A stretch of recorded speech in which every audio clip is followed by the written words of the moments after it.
Баршаңызға қайырлы күн достар. Бүгін сіздерге екі ағзаттан қалай сыр жасауға болатын жайлы бөлісетін боламын. Бұл сырды пиццаға, салаттарға және неше түрлі тағамдарға да қолданса болады. Жасалу жолы жылдам және өте оңай. Видеоны соңына дейін көріңіздер. Ол үшін бізге 2 литр сүт қажет болады. Мендегі қолдың сүті. Ыдысымыздағы сүтті газға қойып 50 градусқа дейін ысытамыз.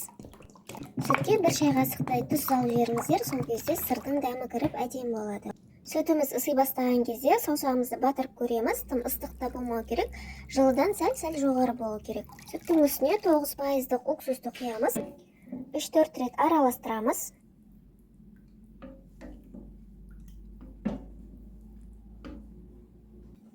Бетін жауып 10 минутқа қалдырамыз.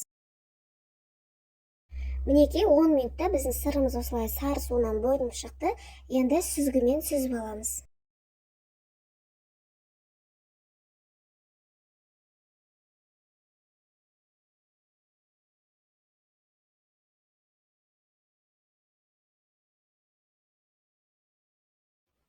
Сырды қолыммен суынан барынша сығып аламын.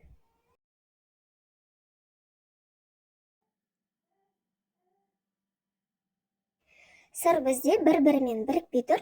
Енді сырды 15 секундқа микроволновкаға салып аламын. Сырды қолмен жақсылап умаждап бүктейміз.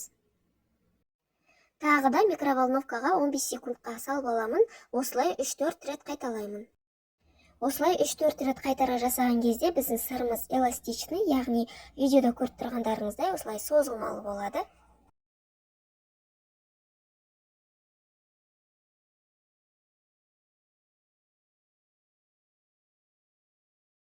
Қайтадан формасына келтіреміз. Қолымызбен осылай домалақтап аламыз. Сырды мұзды суға 5 минутқа салып аламыз. Сырымыз дайын болды. Қазір сіздерге кесіп көрсететін боламын. Видеода көріп тұрғандарыңыздай иілгіш, яғни бөлініп қалмайды.